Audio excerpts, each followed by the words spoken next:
Tripura tourism development কর্পোরেশনের আজকে 35তম board of ডিরেক্টরসদের meeting এবং আমি দায়িত্বভার গ্রহণ করার পরে এই দপ্তরের মন্ত্রী হিসেবে এটাই আমার প্রথম মিটিং বোর্ড অফ ডিরেক্টরসের। তার আগে আপনারা জানেন আমরা রিভিউ মিটিং করেছি, বিভিন্ন এজেন্ডা নিয়ে আমরা আলোচনা করেছি এবং আজকে এই বোর্ড অফ ডিরেক্টরসের মিটিংয়ে প্রথা অনুযায়ী যেটা করণীয় সে কাজ করা হবে। এখানে আমাদের বোর্ড অফ ডিরেক্টরসের যারা মেম্বাররা আছেন আপনারা দেখতে পাচ্ছেন যে পিসিসিএফ আছেন যিনি প্রিন্সিপাল সেক্রেটারি অফ বোর্ডের রাজ্য সরকারের, আমাদের সেক্রেটারি ট্যুরিজম আছেন, সেক্রেটারি পিডব্লিউডি আছেন, আমাদের ফরেস্টের অন্যান্য মেম্বাররা আছেন, ফিনান্সিয়াল সদস্যরা আছেন।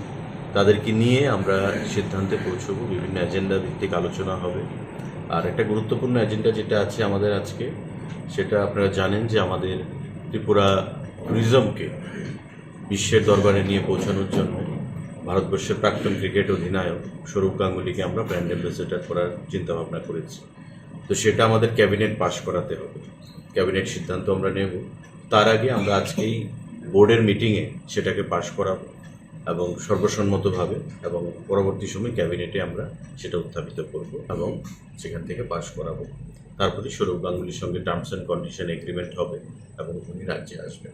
তো এই বিষয়গুলো রয়েছে এবং ত্রিপুরা ট্যুরিজমকে আগামী দিনে কি করে আরও বিশ্বের দরবারে একটু জনপ্রিয় করে তোলা যায়, ট্যুরিস্ট ফুটফল আরও কী করে বৃদ্ধি করানো যায়, বা আমাদের যে ডেস্টিনেশনসগুলো রয়েছে সেগুলোকে কি করে আরও আকর্ষণীয় করে তোলা যায় সে বিষয়ে আলোচনা হবে।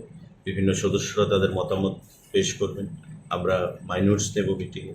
প্রথা অনুযায়ী এটা মিটিং, আপনাদের সবাইকে আমি স্বাগত জানাই দপ্তরের মন্ত্রী হিসাবে, এবং আগামী দিনে ট্যুরিজমের যে কর্মসূচি থাকবে সেটা আপনাদের কাছে গ্রহণযোগ্য হবে, রাজ্যের মানুষের সহ সারা বিশ্বের মানুষের কাছে সেটাই আশা রাখি।